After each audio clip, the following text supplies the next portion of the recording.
આજના તાજા અને મુખ્ય સમાચાર. પાવાગઢમાં રવિવારે ભક્તિનું ઘોડાપૂર. મહાકાળી માતાના દર્શન કરી હજારો શ્રદ્ધાળુઓએ ધન્યતા અનુભવી. પાવાગઢમાં રવિવારે હજારો ભક્તોએ માતા મહાકાળીના દર્શન કર્યા, જ્યારે પોલીસ ઐતિહાસિક સિટી ગેટ પર જીવલેણ સ્ટન્ટ કરીને રેલ બનાવનારા 3 યુવકોને ઝડપી પાડ્યા. આ યુવકો સામે કાયદેસરની કાર્યવાહી કરવામાં આવી છે.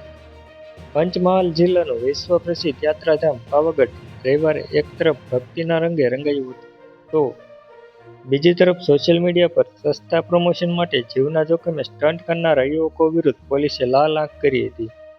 રવિવારની રજાઓ હોવાથી યાત્રાધામમાં ભક્તોનું ઘોડાપૂર ઉમટ્યું હતું, જ્યારે ઐતિહાસિક સિટી ગેટ પર રેલ બનાવનારા 3 યુવકોને પોલીસે ગણતરીના કલાકોમાં ઝડપી પાડી કાયદાનો પાઠ ભણાવ્યો હતો.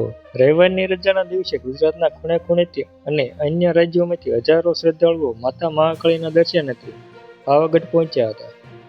વહેલી સવારથી જ મંદિર પરિસરમાં ભક્તોની લાંબી કતારો જોવા મળી હતી. કલાકો સુધી લાઇનમાં ઊભા રહ્યા બાદ પણ ભક્તોના ઉત્સાહમાં કોઈ કમી જોવા ન મળી.